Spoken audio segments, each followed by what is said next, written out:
Სამშვიდობისა მოგცემლობთ მაყურებლებო, მივესალმები ჩვენს რადიოს მსმენელებს ეთერშია მედია კავშირი ობიექტივი. დღევანდელ გადაცემაში, რომელსაც უძღვები მე ჟურნალისტი დადო ლაზღიშვილი, ჩვენ ვისაუბრებთ ბუნებრივი რესურსების რაციონალურ გამოყენებაზე. უფრო სწორედ ვისაუბრებთ წყლის ინდუსტრიის თაობაზე და გაგაცნობთ ჩვენი გადაცემის მრავალრიცხოვან სტუმრებს და იმასაც მოგახსენებთ თუ რატომ არის დღეს აი ამდენი ხალხი შეკრებილი ჩვენ სტუდიაში და ასევე ჩართვა გვექნება ბათუმიდან.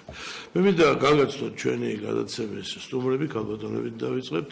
ექსპერტი კარტოგრაფი ქალბატონი ციალა ბეკურაიძე, თბილისის სახელმწიფო უნივერსიტეტის სტუდენტი ქალბატონი თამარ ჩიბარაშვილი, ქართულ-ამერიკული უნივერსიტეტის პროფესორი ქალბატონი თიანა რიკლიშვილი, ტექნიკურ მეცნიერებათა დოქტორი ჩვენი ღვაწლოსილი მეცნიერი ბატონი ზაურ ციხელაშვილი იქნება ჩვენი სტუდიის სტუმარი, რომელსაც არაერთხელ ვსაუბრია ამ საკითხზე და ბატონი პაატა გიორგაძე, რომლის წარდგენა მე მგონი არ ჭირდება, თუმცა შევახსენებ ჩვენს მაყურებლებსა და მსმენელებს, რომ ბატონი პაატა გაახლავთ სააქციო საზოგადოება საქართველოს სასმელი წყლის ინდუსტრიის სამეთვალყურეო საბჭოს თავმჯდომარე, აკადემიკოსი, აი ამ პროექტის ავტორი და ბატონო პაატა მე თქვენთან საუბრით დავიწყებ ჩვენს გადაცემას, თუმცა მანამდე ვიტყვი, რომ ბათუმიდან ჩაგვერთვებიან ასევე ღვაწლოსილი მეცნიერები, უხუცეს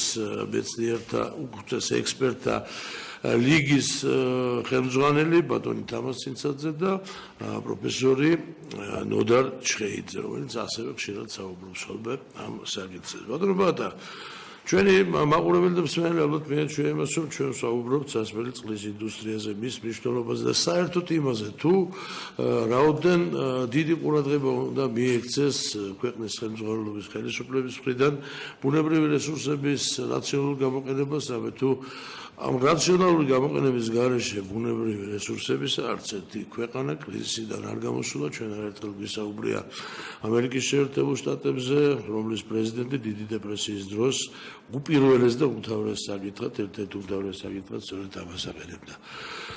ჩვენ თუ მეხსიერება არ ვღავადოს, დაახლოებით მესამე წელია ობიექტივში ვსაუბრობთ ამ საკითხებზე. გვისაუბრია იმაზეც, თუ რაოდენ გასაკვირია ხელისუფლების პოზიცია, პასიური პოზიცია, თუმცა ჩუმჩუმად მე მგონი რაღაც აქტიურობებსაც აქვს ადგილი. ეხლა გაჩნდა აზრი, რომ ჩვენ ვსაუბრობთ ამ პროექტის მნიშვნელობაზე, გლობალური პროექტის მნიშვნელობაზე და გაჩნდა ესეთი აზრი, რომ ირანში უნდა გადაისროლონ მილებით წყალი, მანამდე ასევე მილებით გადატანაზე სხვა პროექტებზე უნდა ესაუბრათ და განეხორციელებიათ, თუმცა რატომღაც შეჩერდა მე და რა ხდება, რასთან გვაქვს საქმე.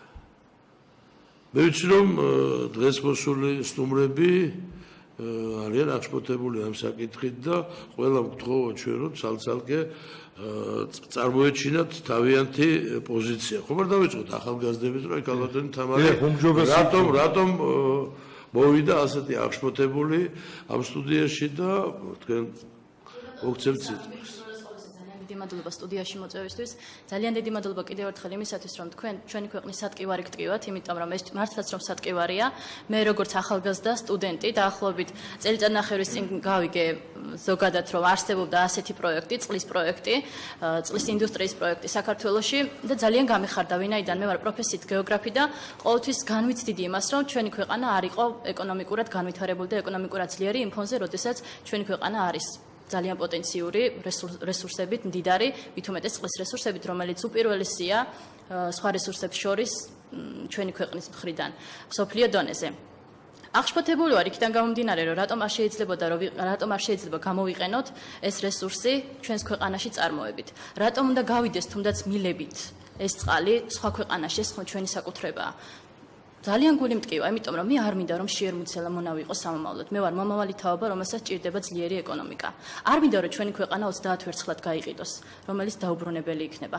არ მინდა მოხდეს ტვინების გადინება, ანუ ადამიანებს გულისხმობ, რომლებიც სახელმწიფოდან უკვე გასულები არიან, თითქმის 2 მილიონი ადამიანი და არ მინდა რომ იმათ მსგავსად მეც წავიდე ქვეყნიდან, იმიტომ რომ ჩემი ქვეყანა ფაქტობრივად არაფერს არ შემიქმნის თუ იმ ფონზე, თუ იქნება ეკონომიკური ვარდნა და ბიუჯეტი იქნება ძალიან დაბალი.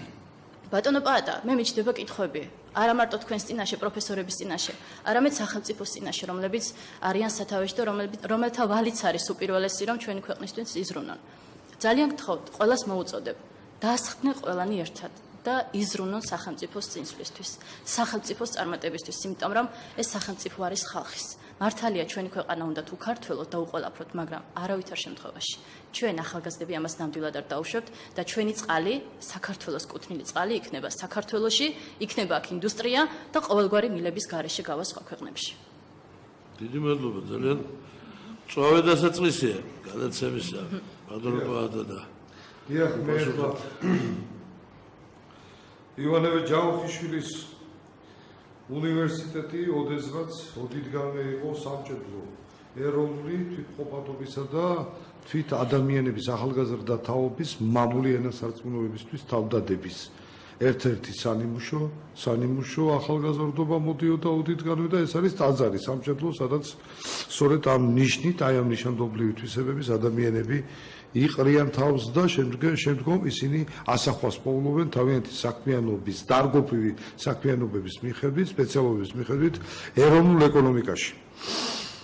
ეხლა ჩემ საკალბატონე თამარის აი ამ მშვენიერი ახალგაზრდა გოგონას დასმული შეკითხვა ჩემს წინაშე და საზოგადოების წინაშე ეს მართლაც ჩემთვის გამოუგნებელია. ხშირად მსმენია მე ეს შენიშვნების სახით და ახალგაზრდობაში დღეს ახალგაზრდობაში შევამჩნიე მე გარკვეულწილად ისიც რა ჩემს მიმართ ეჭვი არა უпроსტորად აი ამ შეკითხვაში ქალბატონ თამარმა თუნდაც აი ახლა დასვა აი ამ უმშვენიერესმა მომავალმა თაობის წარმომადგენელმა რომ მე თქვენს წინაშე გამიჩნდა კითხვა. დიახ ბატონებო, ჩემს წინაშე კი არა, ყველას ჩემი თაობების, წინა თაობების წინაშე სვავენ კითხვას და დასვავენ ჩვენი მეგობრების წინაშე ყველა წარმომადგენლობის სახელმწიფო აღმასრულებელი შტოს წინაშე დასვავენ ახალგაზრდების საკითხს.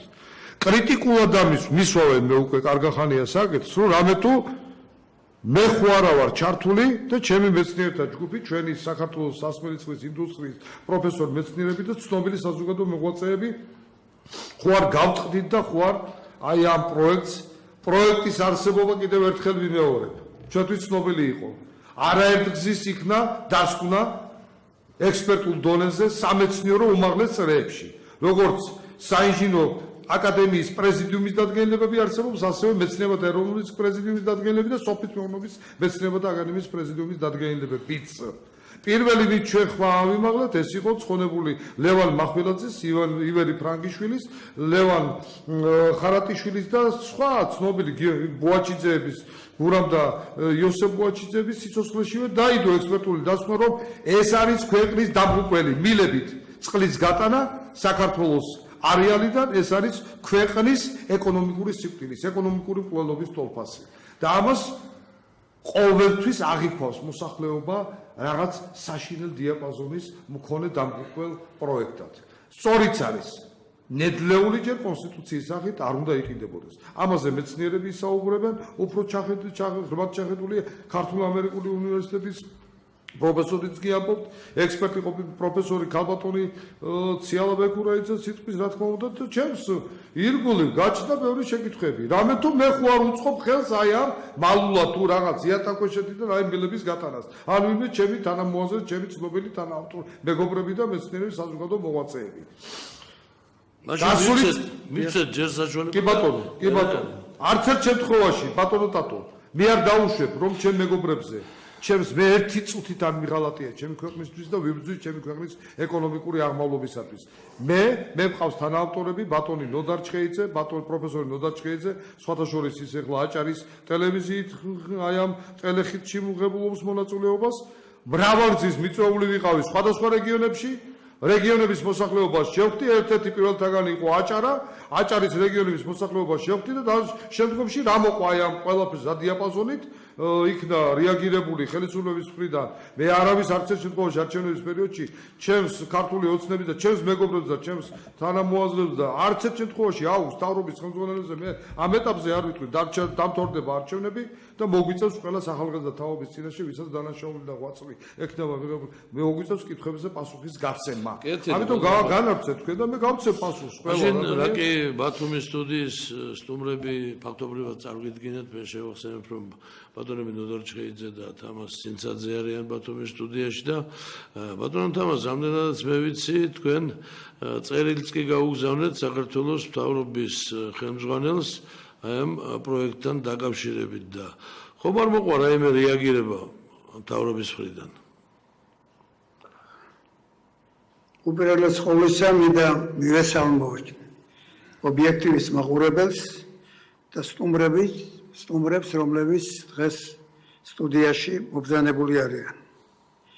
დიახ, ამ საქმეს ჩვენ ძალიან კარგად ვიცნობთ, იმდენად, რამდენადაც პროექტი, რომელზეც დღეს ბიზნეს პროექტი, რომელზეც დღეს საუბარია, ამ პროექტის ერთ-ერთი ავტორი გახლავთ ჩვენი არასამთავრობო ორგანიზაციის ერთ-ერთი დამფუძნებელი და გამგეობის წევრი. ჩვენ სრულიად შეგნებულად დავაყენეთ საკითხი საქართველოს პრემიერის წინაშე და 21 ივნისს წერილობით მივმართეთ. და მთავარი იყო ამ წერილში უმთავრესი ერთი რამ. საკითხს ვაყენებდით, რომ საქართველოს მთავრობამ მეცნიერთა მონაწილეობით შექმნას კომისია, შეფასება მისცეს წარმოდგენილ პროექტს, თქვას თუ ვარგია სწორი გათვლებია, თუ ქვეყანას გამოადგება ის აღიაროს, თუ არა ეთანხმება, ისიც საჯარო გახადოს, რომ არ ეთანხმება, თუ რატომ არ ეთანხმება. ეთყობა ჩვენი წერილის არსი ძალიან კარგად გაიგო და მადლობის მეტი არაფერი მეთქვის პირადად მე და ჩვენი სამთავრობო ორგანიზაციის წევრების ამავე აზრისანი არიან, რომ ოპერატიულად, ძალიან მოგრძალებულად, ისე როგორც ხელისუფლებას ეკუთვნის, ისეთი საპასუხო წერილი 7 ივლისს გამოგვიგზავნეს. ვერ დაიწუნებ აქ პასუხს, რომ არა შემდეგი მოვლენები. ისინი წერდნენ, რომ სწორად იქნა ახმული, რომ ეს უაღრესად საჭიროებო და ქვეყნისათვის აუცილებელი საკითხია, ამისათვის თავაზობდნენ, ჩვენ ინფორმაციას გვაწვდიდნენ და თავაზობდნენ, რომ ამ საქმის ინიციატორი მეცნიერთა ჯგუფისაც მიემართათ საქართველოს საპარტნიორო ფონდისათვის და საქმეში ჩაეყენებიათ სამინისტროები, რომლებსაც პირდაპირ თუ არაპირდაპირ ეს საკითხები ეხებოდათ. ჩვენს მიერ ეს ყველაფერი სწორად იქნა ახმული, მაგრამ საპარტნიორო ფონდის თუ სხვა ორგანიზაციების უნიათობით თუ არასწორი გაგებით ეს საკითხი ადგილიდან არ იქნა დაძრული. მე უაღრესად პატივცემ მეცნიერთა იმ ჯგუფს, რომლებმაც ძალიან კარგი საქმე წამოიწყეს და წარდგენი და ბიზნეს პროექტში ჩამოაყალიბეს პოზიცია იმის თაობაზე, რომ თუ ეს პროექტი განხორციელდება, მილიარდობით შემოსავალი იქნება ქვეყანას, ამოისურვებს გავს გაჭირებული მოსახლეობა და საკითხს აყენებდნენ, რომ არ არის გამორიცხული.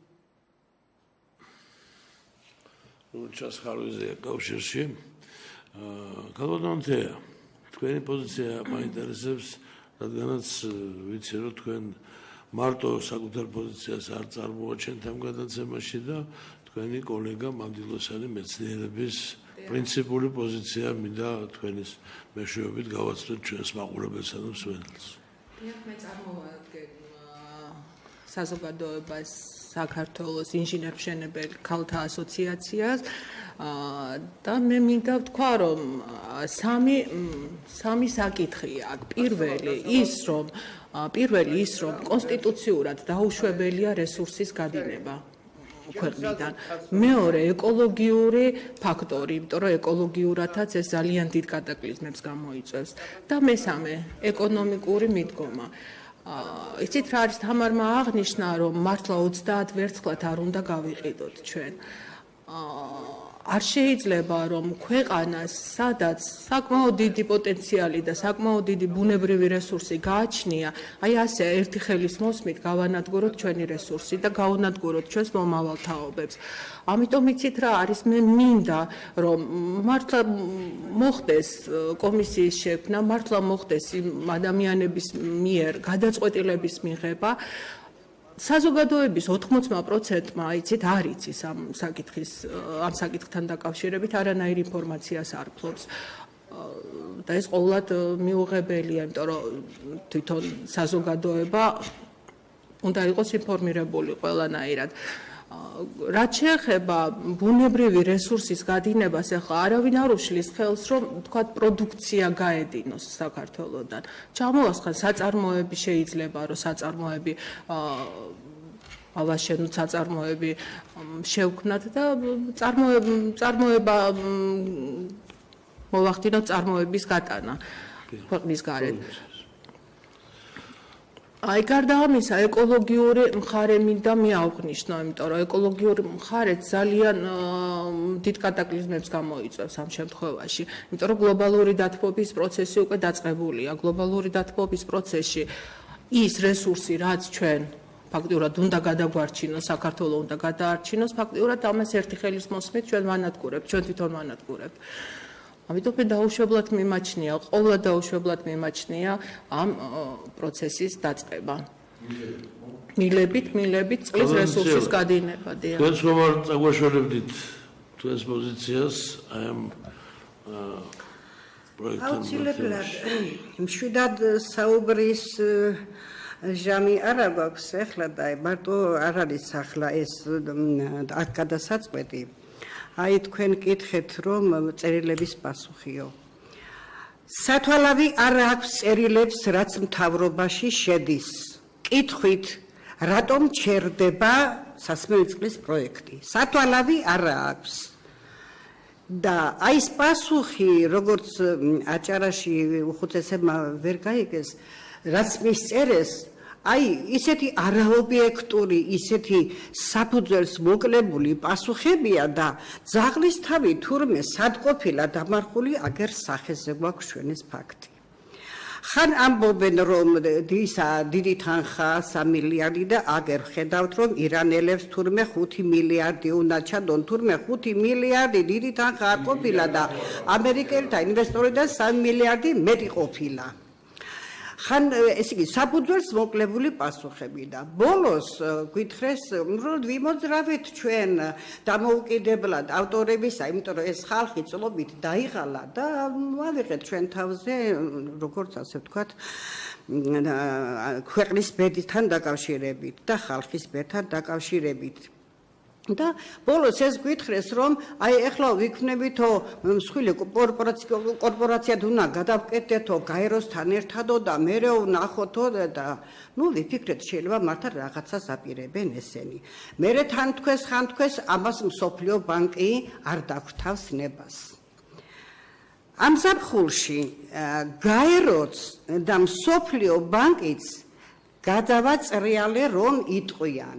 არც გაეროა საქმის კურსში რომ იქნება საერთო კორპორაცია, მსოფლიო ბანკი კიდე ამბობს რომ ჩვენ შეგვიძლია მოგცეთ რჩევა და კონსულტაცია და ჩვენ კომპეტენციაში თქვენ სად რამდენად რას გაკიდით, ასე ვთქვათ, ეგ თქვენი ნება.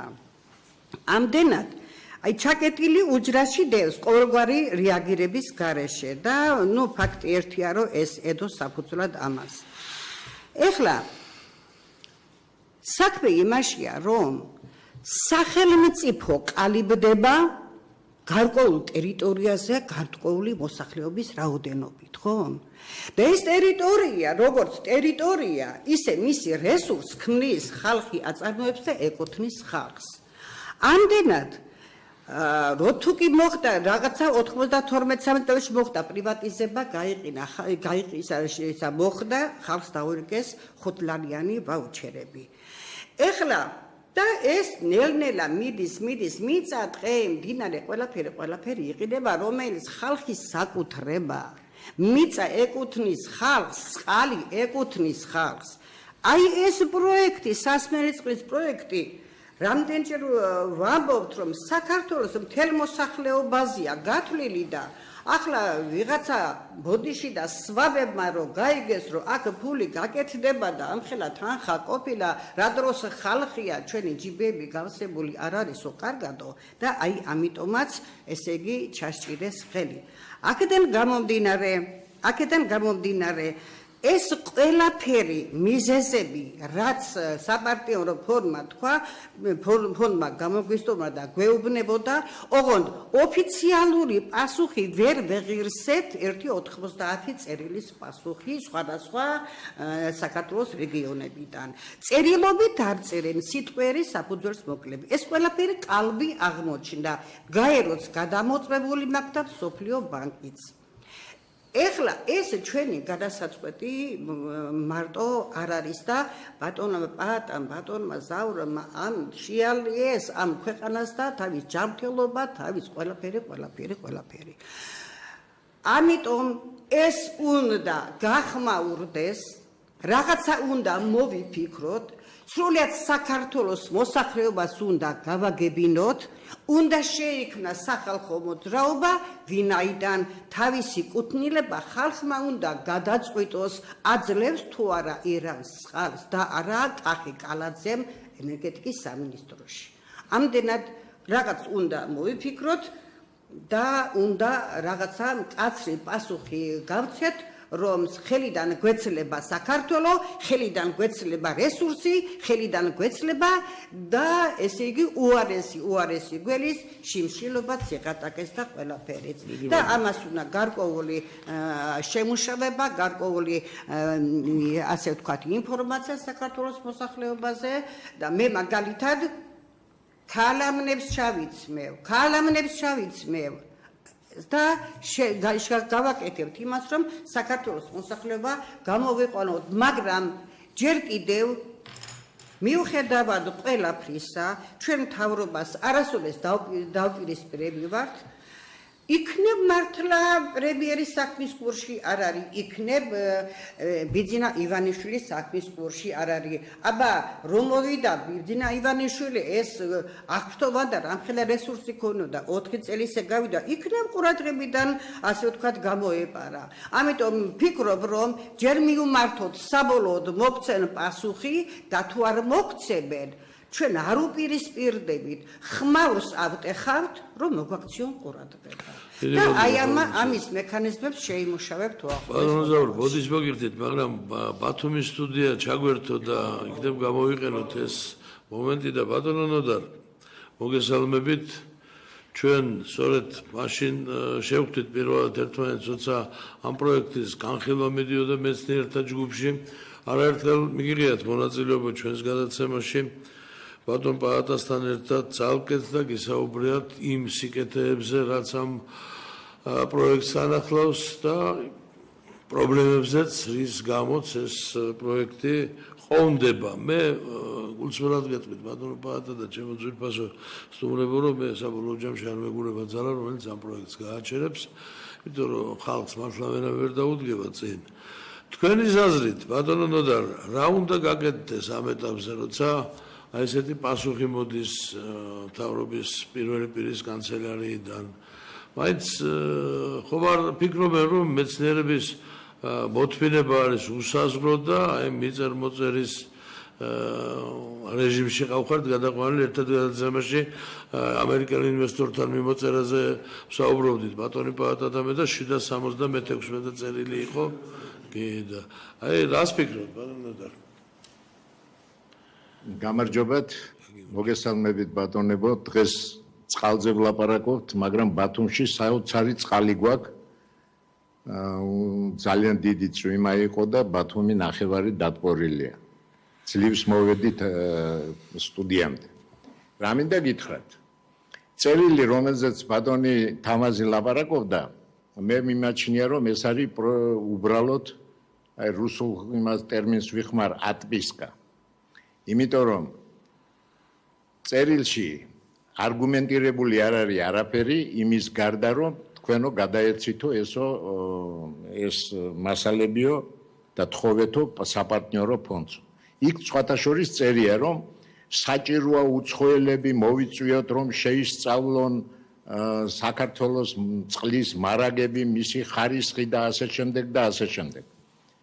ეს რა 10-15 წლით კიდევ გადავდოთ თუ ფულის კეთების ერთ-ერთი სახეა, რომ უცხოელებთან ერთად ვაკეთოთ ფული, არა?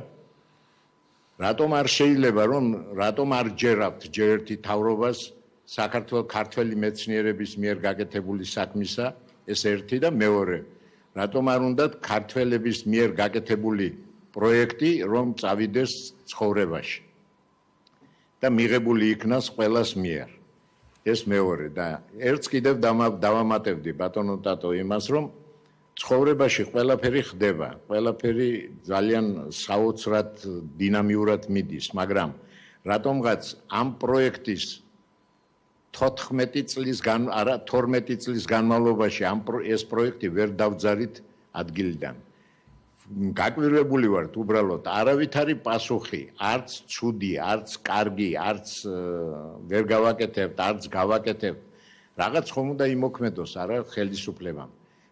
მაპატიეთ, მაგრამ ხელისუფლებას ჩვენ აღარ ვუნდივართ, ხალხი აღარ უნდა, მეცნიერები აღარ უნდათ, რომ დომებოდათ მეცნიერები, მაშინ არ შეეშლებოდათ და არ გააკეთებდნენ იმას, რაცაც აკეთებენ დღეს მეცნიერების წინააღმდეგ. ერთი რამაა ბატონო ტატო და მაყურებელსაც მოუწოდებ, რომ ქალბატონმა აღნიშნა, რომ ერთიანი მოძრაობა უნდა შეიქმნას სახალხო, რომ ეს პროექტი ჩქარად გაკეთდეს. ჩვენ ცადეთ ასეთი რამე, ჯერ აჭარაში, მერე სამეგრელოში შევხვდით ხალხი დაგვიდგა გვერდით, მაგრამ არის კი ეს გზა, ის რომელიც უნდა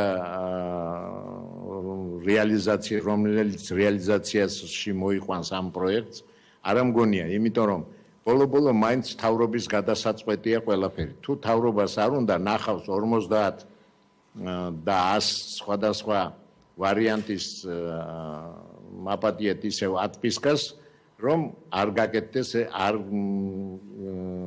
რეალიზაცია არ გაუკეთდეს ამ პროექტს. არ უნდა ალბათ ხალხმა რო კარგად იცხოვროს, რომ ხალხმა დასაქმდეს დაახლოებით 150.000 კაცი, რომ დასაქმდეს პერსპექტივაში 10 წლის შემდეგ 450.000 კაცი. არ უნდა რომ განვითარდეს ეკონომიკა. ალბათ ასეა, სხვას ვერაფერს ვერ ხედავთ ამაში. მიმდგარი არიან იმაზე, რომ ჩვენო გავაკეთებთო პორტსო ანაკლიაშიო, დაახლოებით 100 მილიონი ტვირთბრუნვითო. იმ 100 მილიონი ტვირთბრუნვაში ვინ უნდა ჩადოს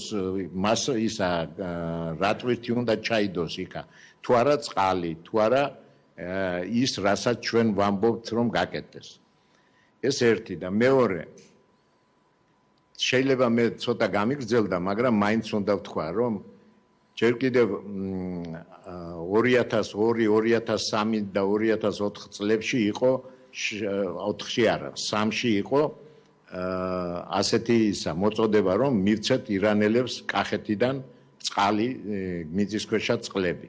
შევარდნაძესთან იყვნენ, შევარდნაძემ თითქოს კიდეც თქვა, რომ მივცეთო, მაგრამ მეცნიერები, ძირითადად ტექნიკური უნივერსიტეტის მეცნიერები დაუდგა წინ ყველაფერ ამას და გადაათქმევინენ, იმიტომ რომ დაუსაბუთა მეცნიერებმა ბატონ შევარდნაძეს, რომ ამის გაკეთება ნიშნავს იმას, რომ თლიანად გაუდაბნოვდეს კახეთი.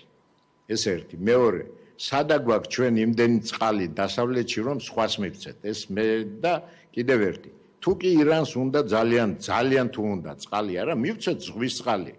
მათ აქვთ იქა 35 გრამია litrზე და მეტი, 40 გრამამდე ადის ზღვის წყლისისა და გამტკნარება მისიც უხერხულია. უხერხული კი არა, ძვირიждდება. და მივცეთ შავი ზღვის წყალი, მისი ნახევარი იქნება მარილიანობა იმის, რაც აქვთ იქაც ოკეანეში, 17 გრამი და უფრო კარგად მოიხმარს მას და გააკეთებს. რამდენიც უნდა წაიღოს ზღვის წყალი ბატონო.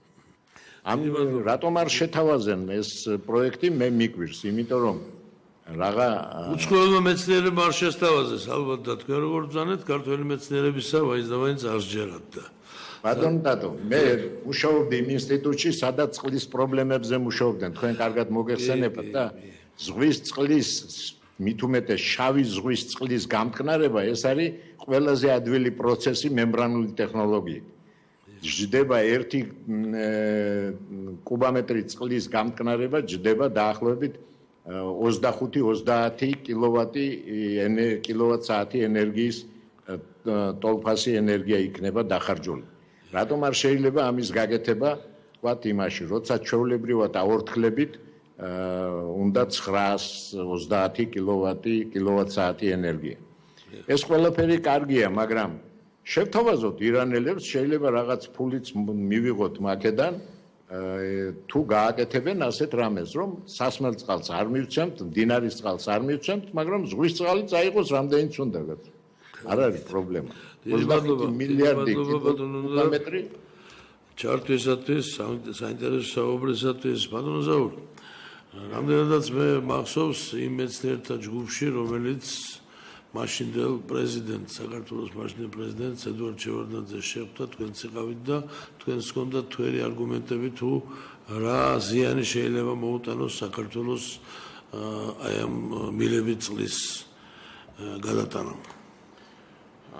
პირველ რიგში მივესალმები ობიექტივის მაყურებელს, საქართველოს მოსახლეობას და ბატონო დადო, დიდი მადლობა, რომ აი ამ პროექტს თქვენ თავიდანვე მოსდევთ და გულისხმიერად უყურებთ იმ ერისთვის მნიშვნელოვან საკითხს, რომელიც დღეს ესე მწვავედ დგას და იდგება კიდეც თუ არ გავირჯეთ და თუ მთავრობამ არ გადაწყვეტილება არ მიიღო.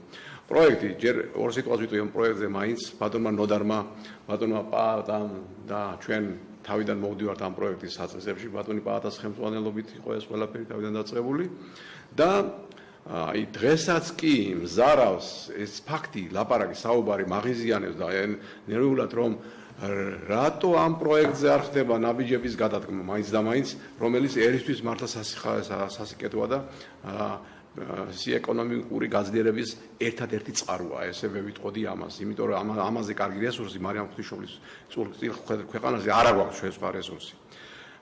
ეს პროექტი ძალიან მნიშვნელოვანია თავისი ღირებულებებით, შედგენილი ბიზნეს გეგმის თანახმად ის არის, რომ 12 მილიარდი უნდა მოიტანოს ამ პროექტმა წელიწადში და 3 მილიარდი ბიუჯეტში უნდა წავიდეს. მე ამაზე ბევრჯერ დამიწერია და ბევრჯერ მithქვია Facebook-ში და საზოგადოებაშიც გამომიტანია და ტელევიზიითაც ამიღნიშნია. ესეთი პროექტი მსოფლიოში ალტერნატივა არ არსებობს ნამდვილად.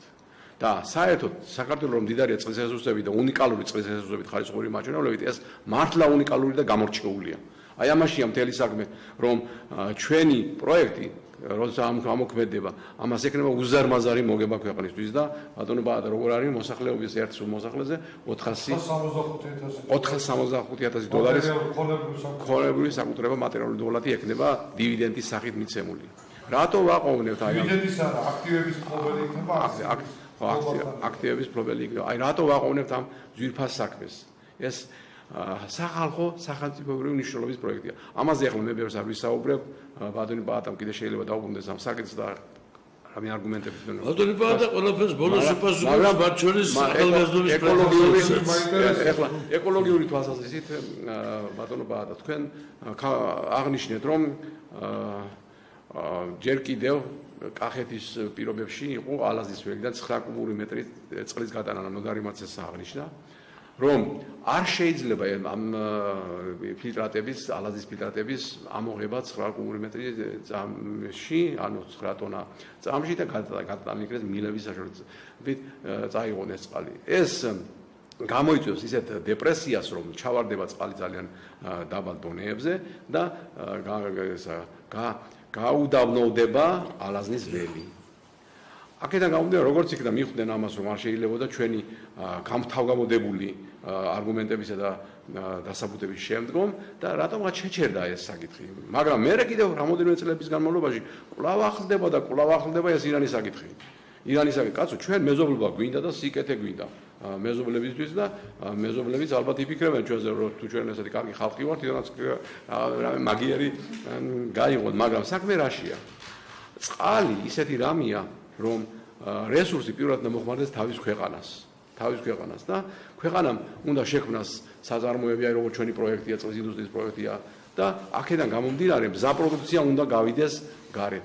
ეხლა ირანი მე მინდა ერთი გავიხსენო ძალიან მწვავე მომენტი რა ეკოლოგიასთან დაკავშირებით გადავალ ახლა მე ნელა თქვენ ეს შემეკითხეთ ბატონო დატო მე მახსოვს აი ბატონო ნოდარმა ბრწყინვალეთ იცის რომ ჭოროხზე გააკეთეს შევარდნაძის დროს იყო სწორედ ეს წინადადება წყალსაცავების კასკადი ელექტროენერგიის მისაღებად 34 ბოლო არის დემირელის კაშხალი ამან რა გამოიწვია იცით ბატონო დატო მთელი კატასტროფა გამოიწვია აჭარის რეგიონში. ესე იგი, ნატანი, რომელიც ჭოროხს შეხონდა ზღვაში და 1000 წლოვან წონასწორობას აკავებდა ზღვის შემოტევისა, ეხლა გათავისუფლდა ზღვა და მოდის და მოდის, აი ესე რომ ვთქვათ, ჭყალებში უბერავს და შემოვიდა უკვე ბათუმში. პორტი, ადლიას ტერიტორიები, სხვა ადგილები. აი ახლა რა საშინელი წყალდიდობები ხდება, იმიტომ რომ იქიდან წონასწორობა დაირღვა სხვა და ზღვა ისეთი სათუთი რამეა, რომ იმას წონასწორობაში არ უნდა ჩაერიოს ადამიანი და განსაკუთრებით მდინარის ნატანის მართვაში და მდინარის რესურსების მართვაში. აი სწორედ ამ მდინარეებთან მივდივარ ახლა მე. აი ახლა კიდევ გარკვეულმა ჯგუფმა, არ ვიცით რომელი ჯგუფია ეს ჩვენთვის უცნობია, მაგრამ თვითონ ბეზნიერები ავითარებენ ამ საკითხს, ავითარებდნენ. შემდგომ ირანელებთან სხვა ეკონომიკურ პრობლემებთან ერთად, ენერგეტიკის საკითხებთან ერთად, ტრანსპორტის საკითხებთან ერთად დააყენეს წყლის საკითხიც. ოღონდ მაშინ უნდა ითქვას, რომ შეეკითხონ მეცნიერებს, ვინც ამ საკითხზე მუშაობთ ამდენი წლების განმავლობაში, ვინც ამ საკითხებს ვამუშავებთ, რატო როგორი გზით მოხდეს დაუშვათ ირანთან ჩვენი წყლის პრობლემის მოგვარება, ესე რომ ვთქვათ, გარკვეულწილად იმისა, რაც ისინი მოითხოვენ. შეიძლება, არ შეიძლება. ეხლა ავიღოთ ჩვენ ახლა წინა დღეებში გუშინ წინ იყო მგონი ჩემო პაატარო ჩვენ ვისაუბრეთ იმასთან რეპორტიორთან მივეცით ინტერვიუ. კი ახლა მალე დავამთავრე. რეპორტიორთან საქმე რაშია ეკოლოგიურად აი თემაც აღნიშნა ჩვენმა ახალგაზრდა პროფესორმა ეკოლოგიურად ეს გამოიწვევს მართლა ეკოლოგიური უბედურების სიტუაციას. ამ საკითხს არ უჭერს მხარს არც ხალბატონი ჩხოვაძე და მაინც უნდა ვთქვათ რომ მეცნიერების აზრით როგორია ამაში არც გია გაჭეჭილაძე იმიტომ რომ დაწერილია მოტივები. საქმე რაშია? ეს რესურსი რომელიც გააჩნია დასავლეთ საქართველოს მდინარეების სახით ის გარკვეულად მდინარეებსა და ზღვასთან კონტაქტშია ეკოლოგიურად დამოკიდებულია ატმოსფერულ ნალექებთან გარემოს დაცვას და რთული სისტემაა მდინარე გამოიყენება წყალმომარაგების მიზნებისთვის წყალარინების ანუ კანალიზაციის მიზნებისთვის გამოიყენება მორწმუნეების ენერგეტიკის და სხვა ყველაფერი ეს დაირღვევა ადამიანები ჩვენ ყველა ვცხოვრობთ მდინარეთა აუზებში დაახლოებით ახლა მაგალითის რო ვთქვათ 65% მოსახლეობისა ცხოვრობს მტკვრის აუზში. აი წარმოიდგინეთ რომ ადამიანებს უკვე სამეურნეო საშუალებები აღარ ექნება და სხვა და სხვა. ესე იგი ეს წყალი 2 მეტრიანი მილიტრი უნდა წავეწა გადატუმბო, გამოიწვევს დისბალანს, ეს დაახლოებით 4 კუბური მეტრი არის წამში წყალი, წლის რაოდენობა, დიდი რაოდენობის წყალია. ერთი მდინარე და ორი მდინარე ამას არ ვერაუა და აბსოლუტურად იქ სანიტარული წლის ნორმას არ დარჩება მდინარეში. აქედან გამომდინარე ხელუხლებელი უნდა იყოს მდინარეები. არ შეიძლება რომ ერთი ქვეყნიდან არ არსებობს სოფლიოში პრეცედენტი, რომ ერთი ქვეყნიდან მეორეში გახავდეთ მდინარეები. ეს არ შეიძლება საერთოდ.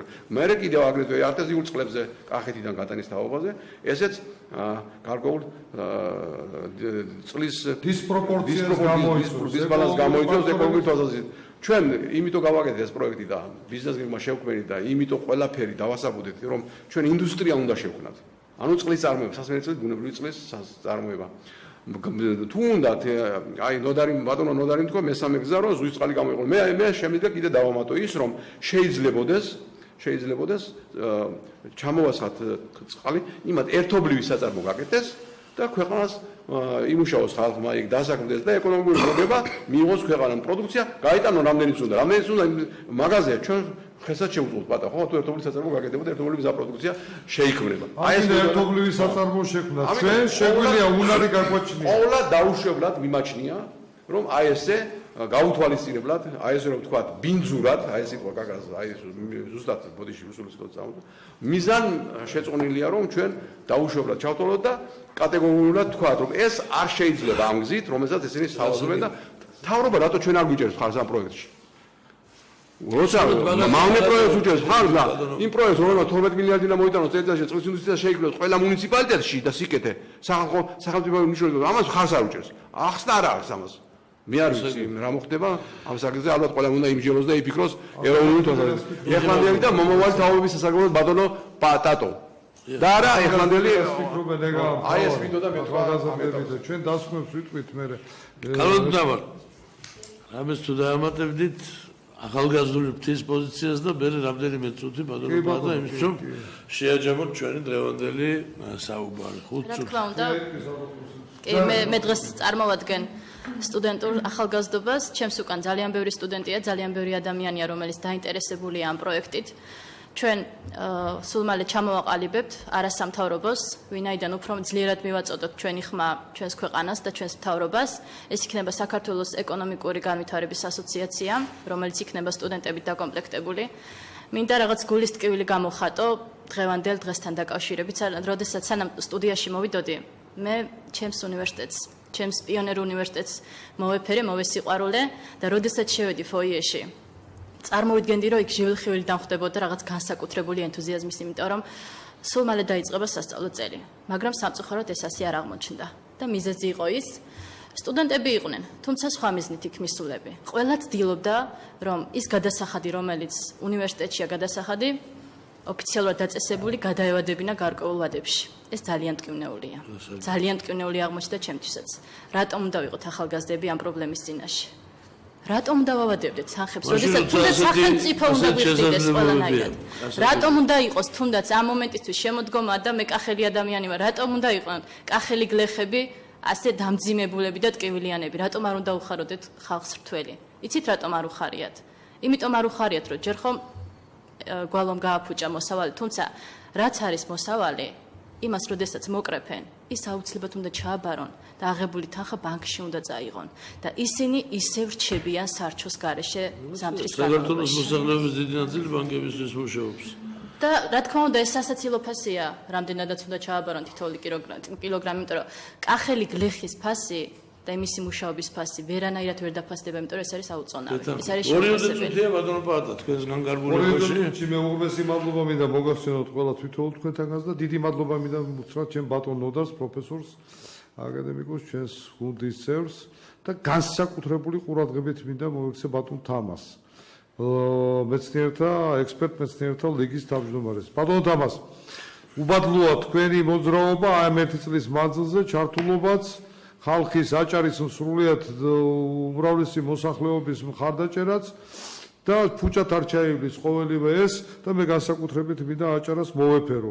განსაკუთრებით მინდა მოვეფერო თქვენ თაობას, რომელმაც ფუნდამენტალური შრომების კვლევების საფუძველზე ჩვენ მოგცა უნარი იმისა, რომ თუნდაც აი ამ ჩვენი ჯავახიშვილის უნივერსიტეტის სტუდენტ ახალგაზრდობას იმედი ხვალინდელი დღის მომავალი რომ არ არის არა დიახ თუ მომცემს საშუალებას სულ ორიოდე წინადებით მინდა ჩემი ბატონო ძალეთ იმიტომ რომ მცირე დრო დავჭა მე პირადად ჩემი ასაკის კაცს არ დავიწყებია და არც არასოდეს დამავიწყდება ჩვენი გამორჩეული მეცნიერების მისამართით წინა ხელისუფლების აგდებული დამოკიდებულება რომელსაც არაფერი არ დააკლეს ჩარეცხილების უწოდეს და ამ ფონზე ცოტათი მორიდებული დამოკიდებულება მართებს დღევანდელი ხელისუფლების მიმართ რომლის გვერდზე ბატონი ბიზინა ივანიშვილი დგას ეხლა გვინდა თუ არ გინდა ეს ასეა და ბატონი ბიზინა ივანიშვილის მიერ გაწეულ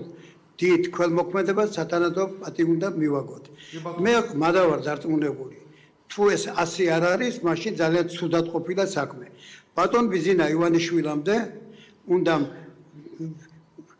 მივახციოთ და უნდა უთხრათ ბატონო ბიზინა შემდგომ საკითხებზე კი არა აი ამ საკითხზე უნდა აიღო ხმა და მე ქართველი ერის წინაშე ჩვენი ასაკის ადამიანები ჩვენ ორგანიზაციაში გაერთიანებული 30 უხუცესი ექსპერტები გვპირდებით რომ ბატონ ბიზინას მიმართავ და ვეთქვით რომ ამ საკითხისადმი ყურადღება გაამახვილოს მოიკითხოს და არც ხაზარაძისა და მისთანების ინტერესებს არ შეწიროს მილიონობით ადამიანთა ინტერესები.